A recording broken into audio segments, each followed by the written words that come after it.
Welcome to GenAI Level Up, the podcast where we decode the future of artificial intelligence one breakthrough at a time. Whether you're just starting your AI journey or you're a seasoned expert, you've come to the right place. Our mission is to make the complex world of generative AI accessible to everyone, everywhere. In each episode, we dive deep into the foundational concepts, the latest research, and the transformative applications that are shaping our world. It's time to get smarter, faster. Let's level up together.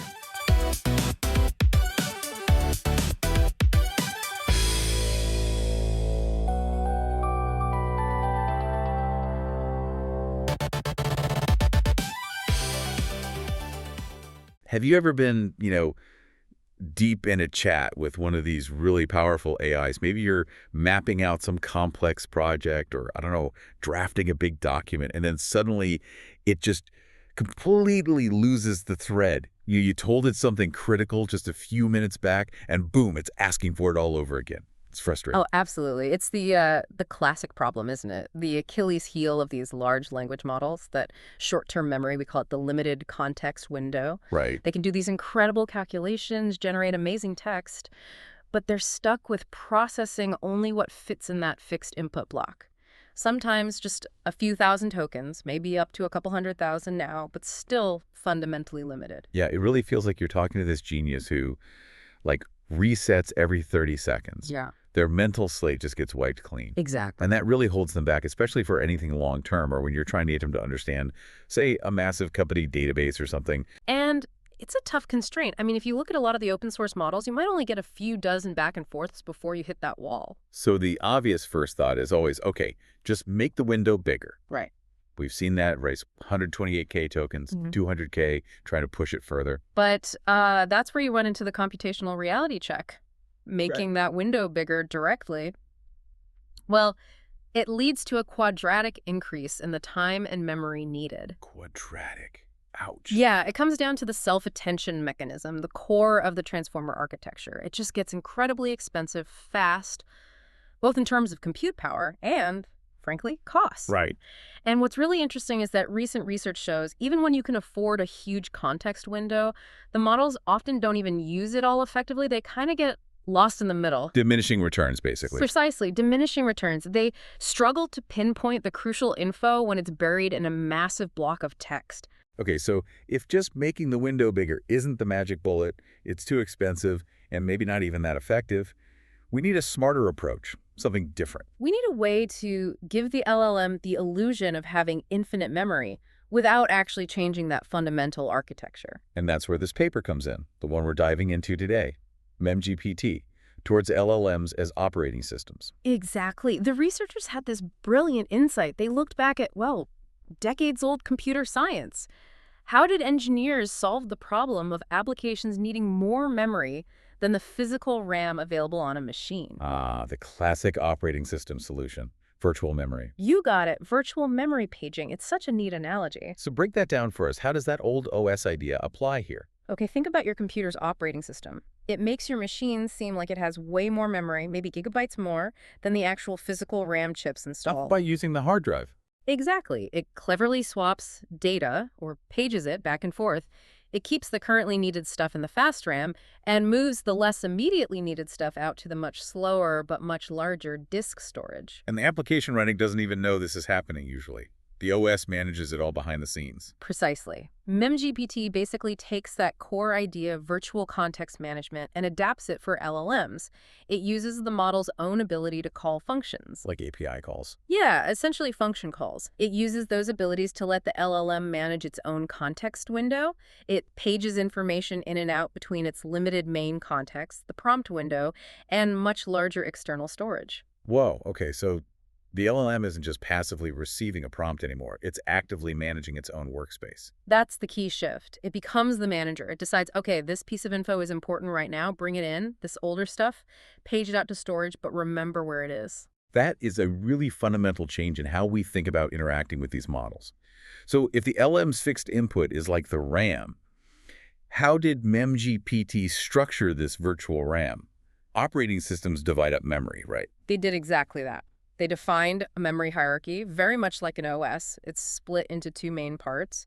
Main context, which is like the physical RAM, the immediate tokens the LLM sees in its prompt. Okay. And external context, which is like the disk storage, vast amounts of information stored outside that immediate window. Got it. Let's dig into the main context first, the virtual RAM. What's in there? It's divided into three contiguous sections. First, you have the system instructions. Think of this as read-only memory. It's static. Like the BIOS or the kernel's core rules? Sort of, yeah.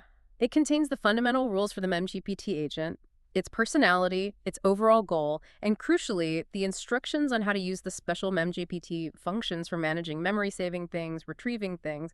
This part doesn't change during a conversation. Okay, fixed rules. What's next? Next is the working context. This is super interesting. It's a fixed size read-write area. Think of it like the LLM's personal scratchpad or notebook. Read-write, so the LLM can change what's in there. Exactly. Yeah. This is where it stores key facts, evolving information about the user or the state of the current task, like current goal is to draft section 2 of the report, or maybe personal details like user prefers concise answers. And you said the LLM can self-edit this part? That seems powerful. It is, and this is a huge piece of MemGPT. If, during the conversation, the user says something that updates a key fact, maybe their job title changes, or like in their example, they mention a breakup. Ah, the boyfriend named James, becoming ex-boyfriend named James, example from the paper. That's the one. Yeah. The LLM, guided by its system instructions, recognizes this is an important update. It then autonomously calls a MemGPT function on itself to modify that entry in its working context. So it's not just remembering the conversation where it learned that, it's updating its internal, persistent fact sheet. Precisely. It's modifying its own state. This is way more robust than just relying on the conversational history, because that history might eventually get pushed out of the main context. Okay, that makes sense. But wait, if it can edit itself, what stops it from, I don't know, accidentally overwriting its core instructions or forgetting something really important I told it to remember 5 minutes ago? Good question. That's where the architecture comes in. The working context is separate from the read-only system instructions. And it's fixed in size, so it can't just grow indefinitely. The LLM is programmed via those system instructions to prioritize certain types of facts and be quite disciplined about when and how it makes edits. It's not random scribbling, it's targeted self-modification. Got it. Discipline, self-modification. Okay, so system instructions, working context. What's the third part of the main context? That's the FIFO queue. FIFO stands for first in, first out. This is basically the rolling history of the most recent interactions, user messages, the LLM's own responses, and importantly, system alerts. So this is the part that's most likely to get full and need trimming. Exactly. It's the most volatile section. But they added a really clever trick here. The very first item, index 0, in this queue, isn't a normal message. It's a special system message that contains a recursive summary of all the messages that have already been pushed out of the queue. A recursive summary. So a summary of summaries. Pretty much, yeah. As older messages get evicted from the queue to make space, the system automatically summarizes them and updates this summary message at the front. So even when the detailed turn-by-turn history is gone from the main context, The LLM still has the gist of it, the high-level narrative thread. exactly, it maintains that long-term narrative context without clogging up the limited main context window with ancient history. It's a smart way to bridge the short-term and the potentially long-term. Okay, that's the virtual RAM. Now, what about the virtual disk? The external context. You mentioned recall storage and archival storage. Right. Recall storage is essentially the full, unabridged history. Every single message, every interaction ever, it's stored externally, like in a database. When the LLM needs to find a specific detail from way back, it can query this storage. The high-fidelity log. Yep. And then archival storage is for, well, archives. Huge documents, entire books, databases, website crawls, basically any large text object that wouldn't possibly fit in the main context. Think of that million-token annual report example. It lives here. So you got the immediate RAM, main context with its sections, and the massive hard drive, external context with recall and archival. Who's playing the role of the OS's memory manager, coordinating all the swapping? That's handled by the LLM itself, directed by its internal control flow mechanism, specifically something called the queue manager and the function executor. Okay, how does that work? The queue manager constantly monitors how full the main context, particularly the FIFO queue, is getting. When the token count hits a certain threshold, say 70% capacity, they call it the warning token count. It triggers an interrupt. It inserts the special memory pressure system alert right into the FIFO queue. So it's like the ram sending up a flare gun. I'm getting full, do something. Exactly. It's an interrupt signal. That alert prompts the LLM, following its system instructions, to take action. It needs to decide, okay, what's critical here? What can I summarize and save to my working context? What less important stuff can I just let go, knowing it's in recall storage if needed? Should I push this less critical conversation thread to archival? And it uses those MemGPT functions to do this. Yes, it generates the necessary function calls, maybe one to update the working context, maybe another to query archival storage if it needs related info before deciding. Only after the LLM has had a chance to execute these self-directed memory management functions. Then the system trims the queue. Then the queue manager automatically flushes the FIFO queue, typically evicting the oldest half of the messages. The key is that the LLM directs the process before the flush happens. It decides what to retrieve, what to save, what to page out. And crucially, it can even chain multiple function calls together to perform complex tasks. That autonomous function chaining, that sounds like where the real power comes in, beyond just simple memory. Let's look at how this actually performed. They tested it in areas where standard models really struggle, right? Like long conversations. Absolutely. Maintaining consistency over days, weeks, or even longer is a huge challenge for standard LLMs.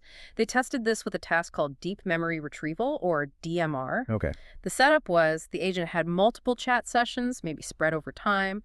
Then in a later session, it was asked a specific question that required remembering a detail from, say, session 1 or 2 information far outside the current context window. And how did a top-tier model like GPT-4 do on its own without MemGPT? Maybe just using standard chat history summarization. It struggled badly. Baseline GPT-4, even with some summarization help, only got about 32.1% accuracy recalling those specific long-term facts. It just couldn't reliably access or use the information once it scrolled off the screen, so to speak. 32%. Oof. Okay, now add the MemGPT layer. Same underlying GPT-4 model, but with this OS-like memory management. What happened? The accuracy skyrocketed. MemGPT equipped to GPT-4 jumped to 92.5% accuracy on the exact same task. Wow.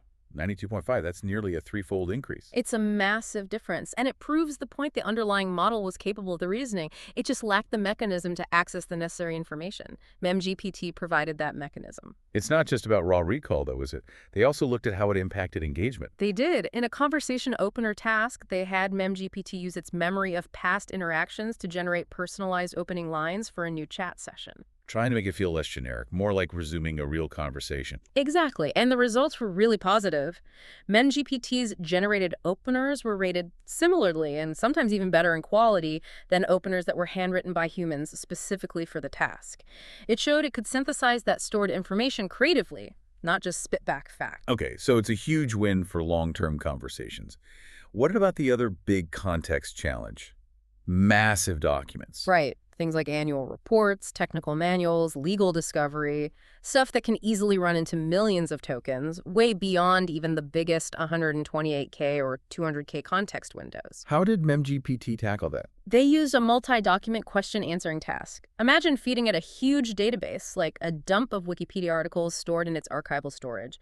MemGPT could then answer questions that required finding and synthesizing information scattered across potentially many different documents in that external storage. So it queries the archive, gets some results back, maybe realizes it needs more, queries again, iteratively. Precisely.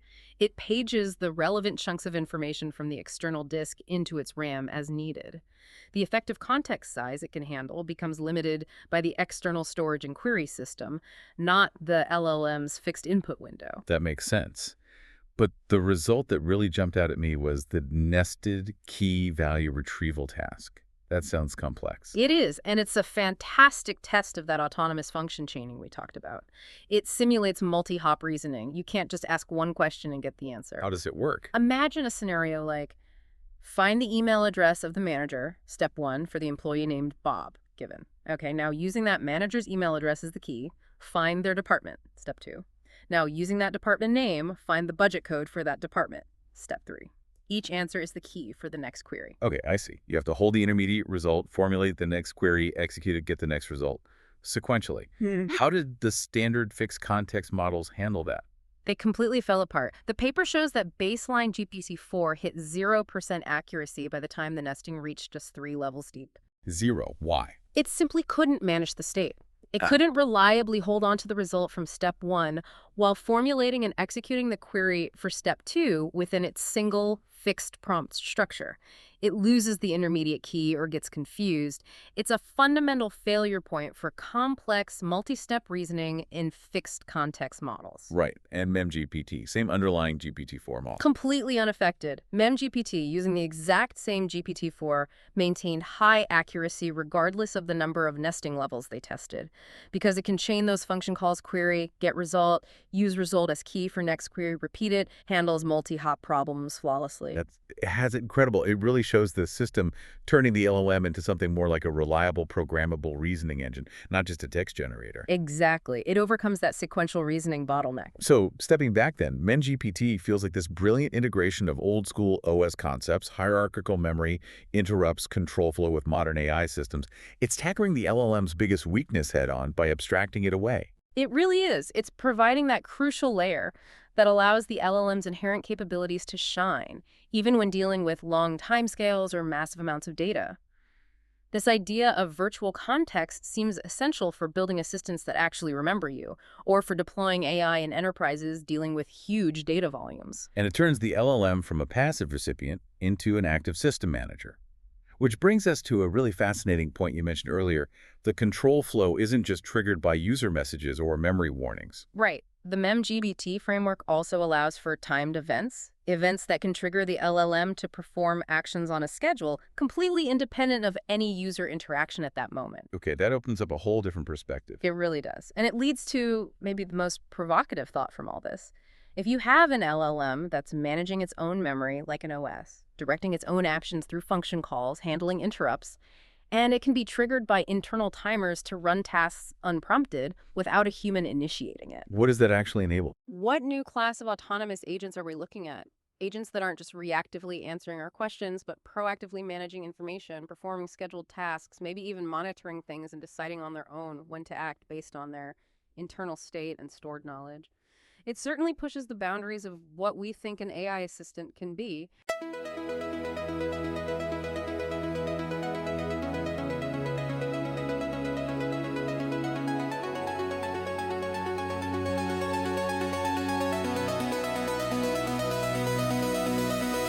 And that brings us to the end of another deep dive into the world of generative AI. Thank you for tuning in to GenAI Level Up.